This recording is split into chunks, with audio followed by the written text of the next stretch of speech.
Right, hi guys. So this is if you like, a question. I'm just doing the question on what's the word? Life cycle costing, and we are just looking at this exercise here. And what you have here is you have a scenario where I don't think this can let me write on it. That's fine. I don't. I have. It doesn't matter. Where you have a new product that's been finished and it's about to be launched, and you have 20, if you like, million that's gone into development, and you have 5 million of marketing costs over the next, if you like, 4 years. 5 million, 4 million, 0.9, and they kind of give you the production cost per unit. So you can see there's some learning growth. The learning and growth, there's some economies of scale, that sort of thing. If you like, a learning curve as you go, because the production cost per unit is falling.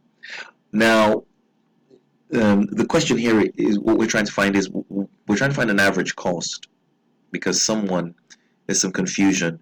The manager, you can read this, you can pause it and read it. The manager has decided to base it all, if you like, on the first year. So he said, well, listen, I'm going to sort of amortize the R&D as you would, almost like the way we do it in accounting, and then find the marketing cost for that first year. And those are the production costs for that first year. That's the total cost, and therefore we'll go from there. So we've worked out a sort of cost per unit, and then we'll put a markup on that. But the argument is, well, listen, depending on how powerful we are in the market, again, like I say, it's more about pricing strategy. But if you're able to go into a market and hold it, then the average cost idea makes sense, where you're thinking, well, I guess you're thinking, we've got all the cost into the product, we can work with that. It won't matter really, it's about pricing strategy. So if you have the market, you want to charge as much as possible if you can early on. We've discussed that, but this is good to know. So this is one way of looking at it.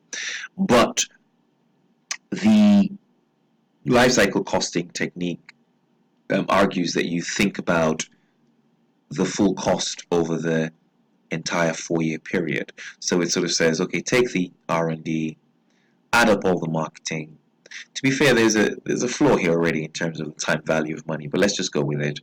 Approximately add up all that, add all the production costs. If you remember, it was you had the production and the actual number of units for year 1, year 2, year 3, and year 4. So you can sort of do that.